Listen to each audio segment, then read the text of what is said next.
of the Foster Shelter Steering Committee.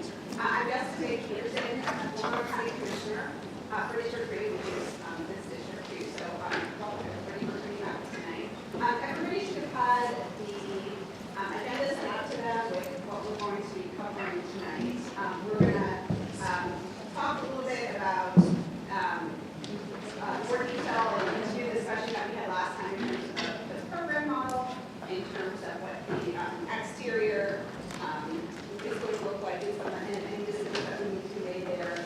And we'll talk a little bit about what the upcoming meetings are going to have. So I just want to go ahead and again, just have to go on and that one, so everybody knows who's in the room.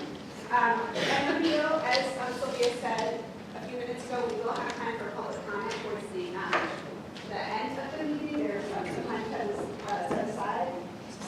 And there is a sign-up sheet, which is just back there, if you'd like to sign up. right towards the Behind the placards. Behind these placards. okay, right. There's a long table behind the placards where people can sign up. We will have limited time to spend speakers because it seems like we have more people than we did last time. So take a look at how many people want to sign up. So thanks everybody for coming.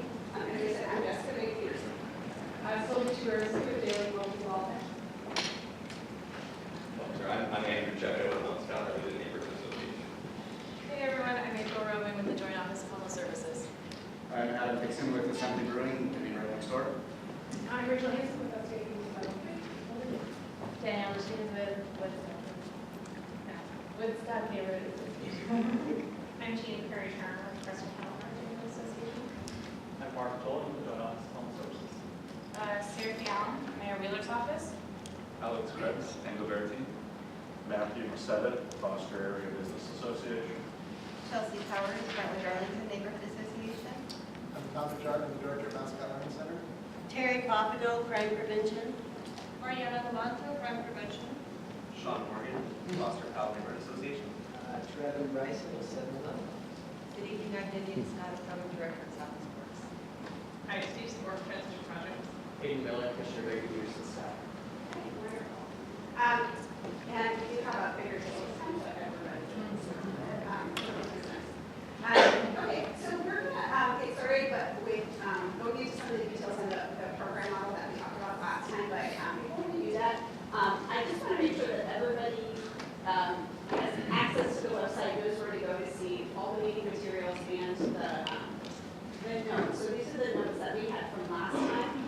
If you haven't had a chance to look through them before, since they are published publicly, feel free to go there, and if you see anything that doesn't, nobody reflects with that, let us know. But because you're doing a good job, Kate was like a very, so he's done a good job with that.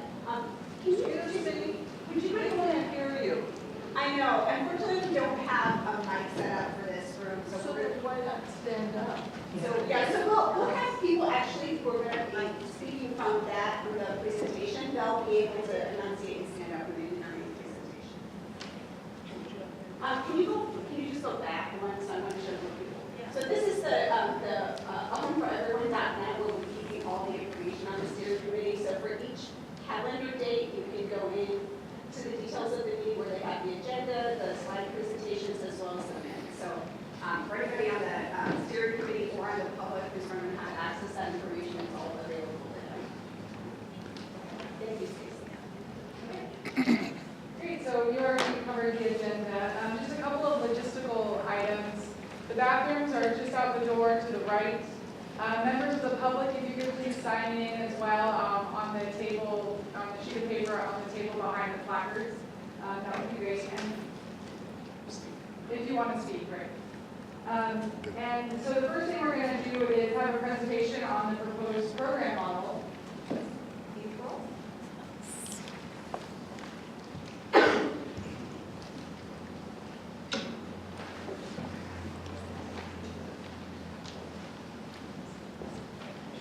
Oh, one more thing. If more members of the public do come, there are more chairs here, so those of you in the back, I would ask that you maybe help pull out those chairs and put them up on the steps. I would much appreciate it. Thank you.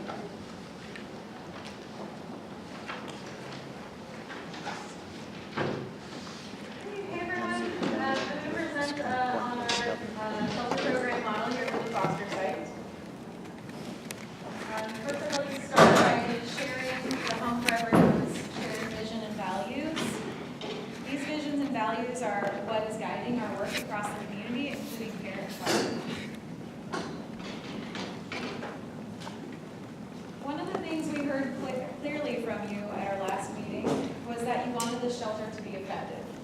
Elements of effective sheltering include eliminating requirements and policies that make it difficult to enter, stay in, and successfully transition out. Focusing services in shelter on assisting people to accessing housing as quickly as possible. And following best practices aligned with national and local guidelines. Oh, hello. Can you hear me now? Yeah. Great. And back in 2016, A Home for Everyone worked with CSH and hundreds of our community members to develop our community program guidelines, which are also available on that website the Commissioner showed earlier. And they're aligned nationally and locally. And ESG are other federal regulations and guidelines that we follow in all of our shelters, and they're HUD required, which increase eligibility and competitiveness in our shelters. The foster program model that we have chosen to serve will be women and couples. We have heard of high priority for many different population groups from this session last week, and the overwhelming response was for women and couples, similar to the Willamette Center. We also heard some interest in serving single men in our community.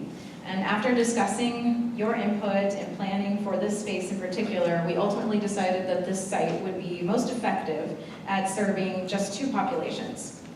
We look forward to the opportunity to engaging further in discussion around how to best serve single men in our community. And those conversations will come in the future of this planning group around community guidelines and good neighbor agreements. And that's it. You can find more information about our decision-making process and notes from the previous meetings on the Home for Everyone Foster website.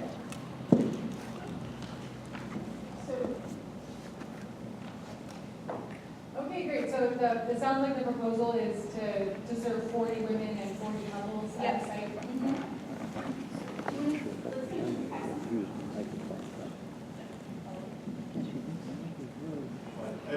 I can just ask a question for a little bit of Mike, but I was wondering if there would be any prioritization of people that are in our neighborhood and in our area, because I saw that wasn't mentioned. Yes, sorry, I thought.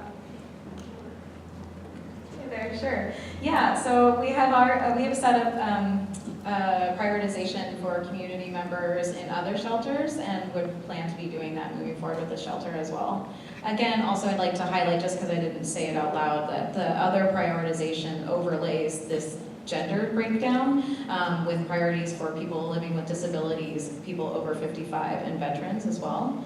And then with the additional communication and relationship building within the community to be able to prioritize folks here too. Does that answer your question? Any other thoughts on the program model? Yeah, the priority population, adults with disabilities. Under disabilities, are we including drug addiction, alcohol use, alcohol addiction as a disability? Should I just walk around? Yeah, so the national definition of disabilities includes alcohol and drug addiction as well.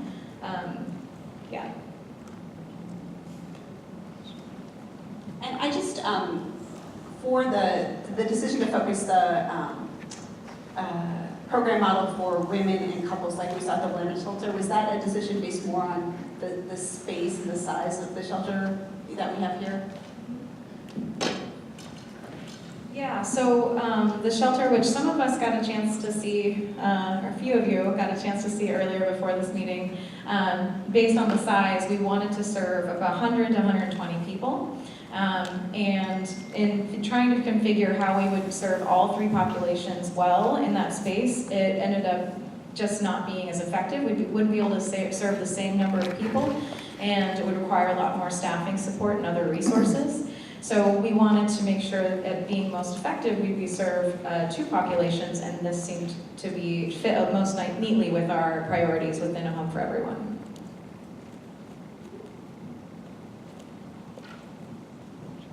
And if you want to raise your name tense, then we can kind of have an order of comments.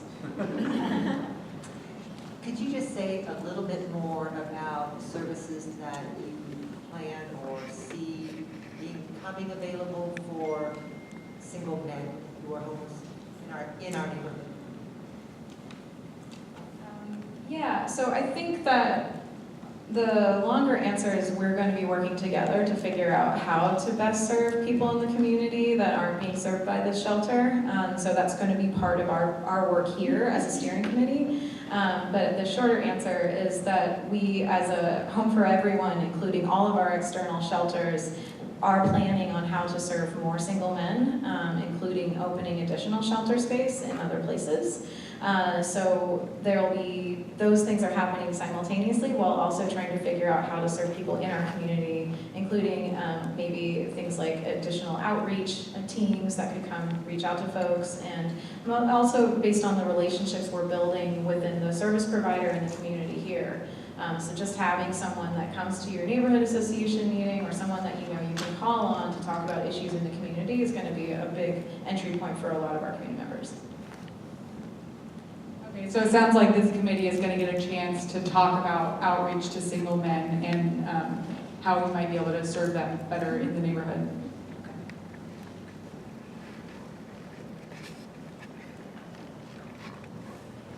So in the last meeting, just on the first priority populations, I think when we were talking, when we were discussing disabilities, I think a lot of people in the room were thinking physical disabilities rather than necessarily substance abuse disabilities. And I think the fear just comes out of there being, 5 bars and 2 convenience stores pretty close to the shelter. So it seems like a less ideal place to put people that have, especially an alcohol addiction.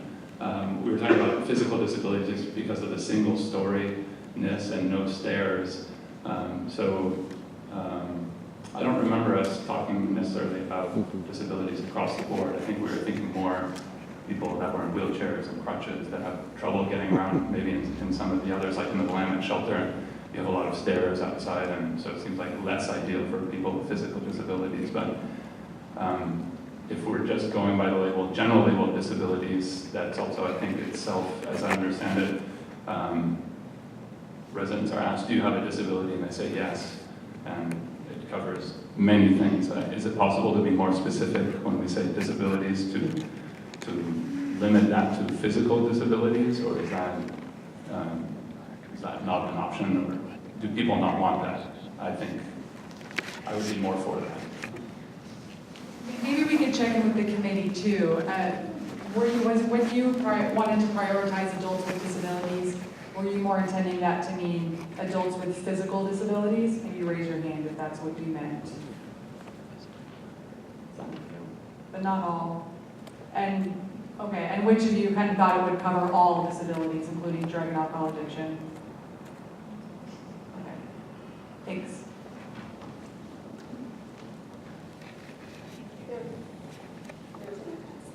Oh, I just wanted to respond. So in terms of separating different types of disabilities, I don't believe that's an option. I think that we have to follow the guidelines that are recognized nationally as what the definition of a disability is. And we have chosen to be a place where people can access services for all kinds of disabilities and addictions.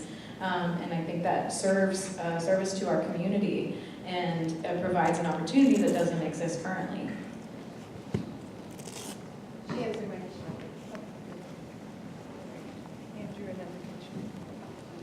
I just wanted to clarify, especially since we're talking about disabilities, including alcohol and drug addiction, the priority populations, the way they're listed, is that just alphabetical order, or are they actually prioritized in that order? Not intentional alphabetically or otherwise, but it's nice that they are alphabetical. I didn't notice. So it's not in order of priority? No. What constitutes a couple, and what happens if they break up? Good question. Married couple. Yeah, I'm gonna pass on. Someone more experienced with breakups. Seriously. So to answer your question, Sean, so a couple is how people are presenting. Most people are coming in many people come in with a long-term partner. They've been sheltered outside, sleeping outside, and now that there's space available to come in together versus having to separate and go into separate shelters. So that, I guess, is primarily what we mean by couple. And when people break up, that happens a lot. That's a really good question. So in general, say what we do at Willamette Center is if a heterosexual or male-female couple break up, we can sometimes accommodate the single woman in the kind of the other section. And then most often we're prioritizing a bed in another program for the